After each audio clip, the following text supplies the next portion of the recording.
History can be pretty gross and brutal at times. And even though it's important to learn from the mistakes of our past, there are some historical events kids just aren't ready to find out about. For example, did you know Anne Frank's diary was heavily edited? And what about the creepy wedding night shenanigans of William of Orange? Oh, and trust me, you do not want to know what the pervert Christopher Columbus was really like. Which is a shame, as he's first on our list of 7 eye-opening pieces of history you weren't taught in school.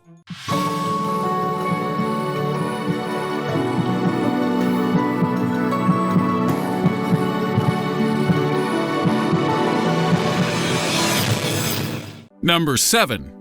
Columbus was a pedo-pimp. Christopher Columbus obviously wasn't the first to make it to the American continent. Actually, he never set foot on U.S. soil, as it's thought he only visited the Bahamas, Haiti, and Dominican Republic.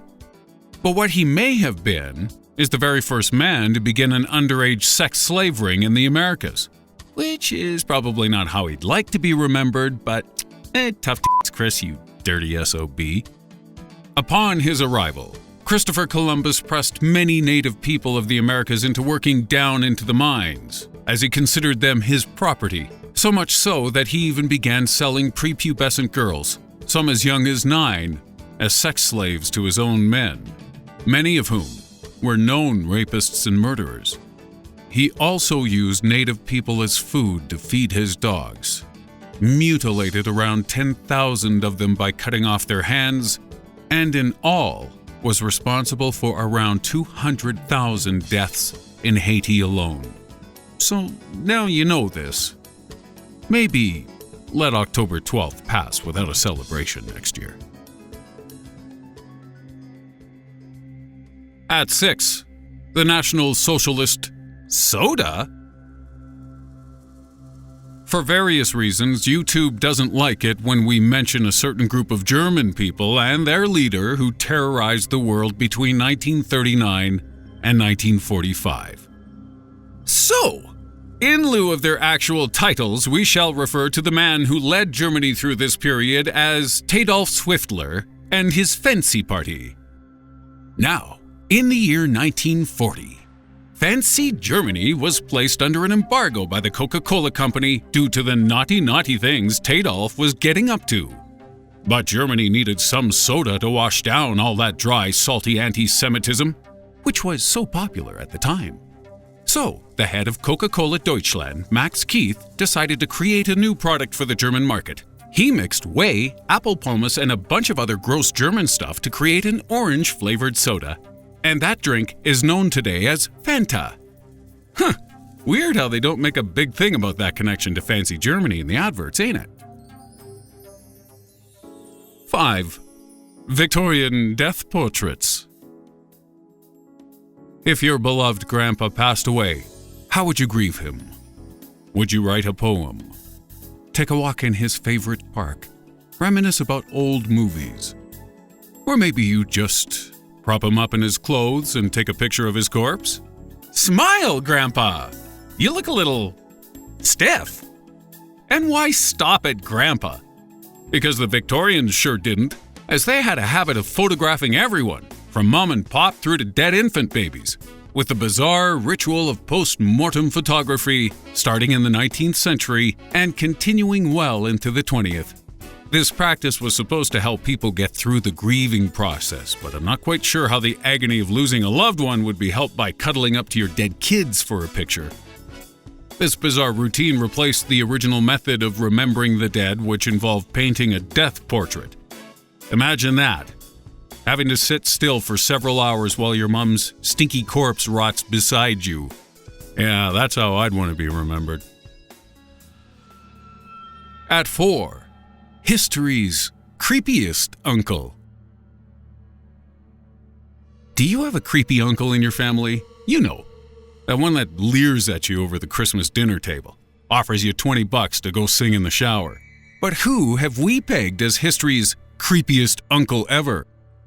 Enter King Charles II of England, who watched his nephew William of Orange get it on with his new bride on their wedding night.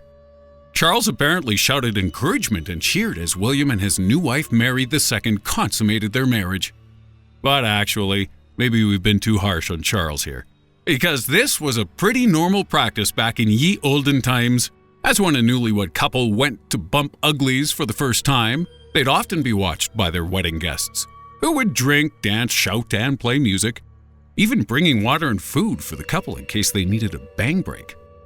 And in royal circles, the more powerful or important you were, the higher the number of people who wanted to watch your wedding night. William of Orange was actually the third of his name, and his father, William II, had an even weirder experience. He was 15 years old at the time, and if you think that's weird, his wife was the 9-year-old Mary Stuart. Eesh. Thankfully, tradition dictated that the consummation of a marriage could be considered complete if the two kids' naked legs touched just once. So William didn't have to pull a full-on Columbus in front of everyone. He merely kissed his young bride on the cheek, waited for his wife's dwarf to cut open her nightdress, because of course there was a midget involved too, and they simply went to sleep, consummating the marriage fully many years later, I hope. At number 3, Lincoln's killer's killer. Boston Corbett is known as the man who shot Abraham Lincoln, as on April 24, 1865, 9 days after Lincoln was killed by John Wilkes Booth, Boston's regiment was sent to apprehend the assassin, eventually cornering Booth and his accomplice David Herold in that tobacco barn in Virginia. Now, Corbett and his men were ordered to capture Booth alive, but he claims he saw Booth aiming a gun at him through a crack in the wall. So he shot Lincoln's murderer with his Colt revolver, severing John Wilkes Booth's spinal cord and causing his death 2 hours later. Some people criticized Boston's actions, whereas others called him a hero, saying that anyone who took on a presidential assassin had some serious balls. But they were wrong. Boston didn't have balls, because he'd cut them off when he was 26 with a pair of scissors. Boston Corbett had developed severe mental issues in his youth due to his frequent handling of poisonous mercury for his job. And one night, after seeing 2 prostitutes in the street, he became so offended at the prospect of arousal, he castrated himself in an astonishingly calm manner in order to avoid temptation and feel more like Jesus. I mean, a cold shower would have been easier, I'm just saying. Number 2, Hooker's Brigade. Did you ever wonder why we call women who sell their bodies for sex hookers? Well, some people believe it comes from a Civil War general called Joseph Hooker. And while there are a few examples of the word being used to describe ladies of the evening before his lifetime, his story is nonetheless pretty darn interesting. General Hooker was generous to his men. He realized that those who fight hard need to play hard, too. And so he hired huge legions of women to follow his troops around and keep the urges of his soldiers satisfied. But such generosity came at a price, because an 1861 report by the Union Army Medical Department discovered that a quarter of the entire army had some form of STD. And in 1875, someone even made this delightful syphilis map to show where the disease had spread to the most. As you can see, the areas where it's dark purple are of most concern, and that applies to either the map or your junk.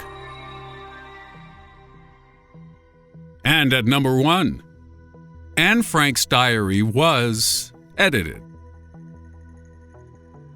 The Diary of Anne Frank offers a harrowing, personal account of what life was like for Jewish people under the fancy regime. Yeah, sorry, blame YouTube for us not being able to say that word. Anyway, there are a few interesting stories regarding Anne Frank's diary which you may not know, one of which covers the fact that when it was published as a book, it was missing a whole bunch of personal information. This is because the diary had been edited by the sole surviving member of the Frank family, Otto Frank, Anne's father. Otto was given his daughter's diary after he escaped when his camp was liberated, and upon reading it, he decided the world needed to hear his daughter's story, with a few minor alterations first. He cut out the parts where she talked about her period or discovering herself sexually. He removed most references to the boys she liked. And when he found that his daughter had gone into great detail about how obsessed her father was with fart jokes, he edited those too. Eventually, the unedited version of Anne's diary was released to the public, and the world got to see more of the real Anne Frank. It wasn't pornographic. It wasn't gross. It was the tale of a normal girl and her relationship with her normal family, all of which was torn apart by the atrocities carried out by those people we can't mention without YouTube getting triggered. So that's our list. Did you like it? Would you like to know more insane pieces of history like this? Then tell us so in the comments below. And after that, why not take a look at our recent video on the 5 most brutal families in history?